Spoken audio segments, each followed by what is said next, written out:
To pave the way for growth, we needed to speak to a broader and aspirational base of clients, which probably with jewelry would come much later.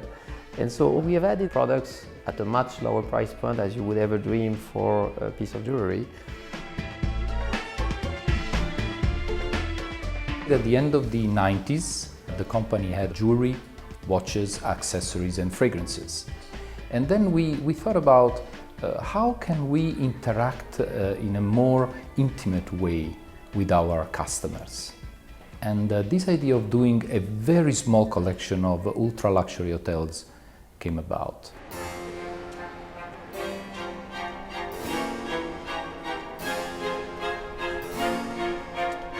I was in a taxi and an artist who's a friend of mine gave me a call and said, "You have to see this place." So I turned the taxi around and it was love at first sight. The area used to be monasteries and cloisters, and adjacent to our garden is the Botanical Gardens in Milan, which is a hidden gem in the city. There was a building which used to be a convent, part of it very old, from the 1600s, part of it more recent, from the 1970s. And we set about redesigning it, completely changing its image.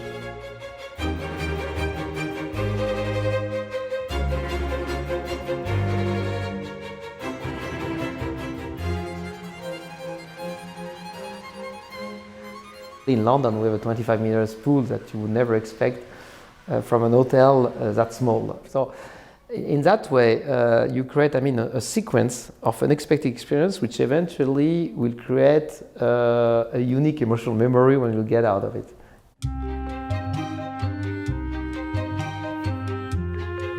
There's a lot of bad history about brand extensions.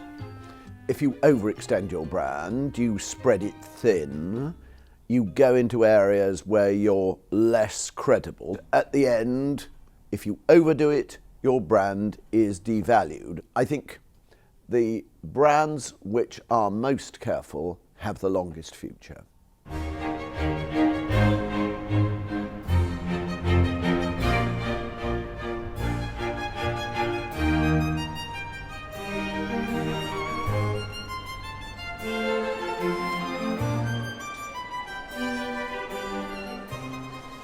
The most frustrating thing in this project has been the fact of finding so few locations that were appropriate.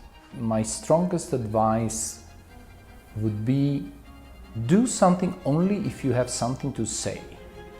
If you see an opportunity to do something innovative and relevant, then that's a beautiful energy that will make it into a success.